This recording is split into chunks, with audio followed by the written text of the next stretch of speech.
Danes je na višjem sodišču potekala javna obravnava v primeru Patria. Vsi trije obtoženi, Janez Janša, Tone Krkovič in Ivan Črnkovič, so se namreč pritožili na prvostopenjsko obsodilno sodbo.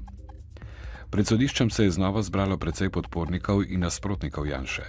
Ta je bil na prvi stopnji obsojen na 24 mesecev zapora, Črnkovič in Krkovič pa na 22 mesecev. Vsi vztrajajo, da so nedolžni. Senat višjega sodišča sicer danes še ne bo sprejel odločitve. Kot je pojasnil predsednik senata Milan Štrukelj, gre za obsežno zadevo, zato je možno, da višjim sodnikom ne bo uspelo odločiti niti v 30-dnevnem roku. Delničarji Luke Koper na današnji skupščini na zahtevo soda odločajo o spremembah statuta družbe, po katerih bi med drugim za glasovanje o razrešitvi predsednika uprave zadostovala prisotnost navadne večine članov nadzornega sveta. Spremenjeni statut bi lahko odprl vrata tudi morebitni razrešitvi predsednika uprave Gašparja Mišiča. Danes se izteče rok za zbiranje 40.000 podpisov za referendum o noveli zakona o varstvu dokumentarnega in arhivskega gradiva ter arhivih.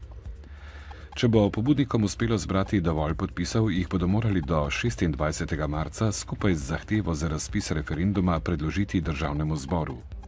Ta bo moral referendum razpisati v 7 dneh, torej do 2. aprila. Zavod Republike Slovenije za zaposlovanje je danes objavil javno povabilo delodajalcem za izvedbo delovnega preizkusa za mlade. Vanj se lahko vključijo brezposelni, mlajši od 30 let, prijavljeni na zavodu. Za program je letos predvidenih 2 milijona evrov, vključilo pa naj bi se 2770 brezposelnih mladih. Ti bodo lahko pred zaposlitvijo preizkusili svoje znanje, veščine in spretnosti na delovnem mestu pri delodajalcu, delodajalci pa spoznali bodočega sodelavca pred sklenitvijo delovnega razmerja. Zgodaj sinoči je zagorelo v športni trgovini v Popovičevi ulici v Mariboru. Požar so pogasili mariborski poklicni in prostovoljni gasilci.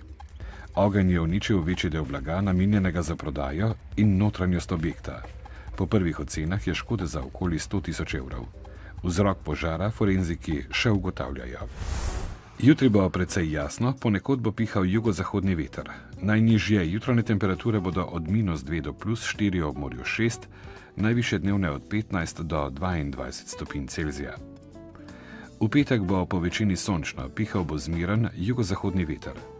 V soboto bo v vzhodni Sloveniji še sončno in suho, drugod bo zmirno do pretežno oblačno, občasno bo rahlo deževalo. Danes v dnevniku televizije Maribora. Državni svetniki o Kanglerjevem mandatu. Zaslišane priče o nedopustnih političnih pritiskih. V Slovenski Bistrici odprli center za vse generacije. Novice z Štajerske, Pomurja in Koroške ob 18.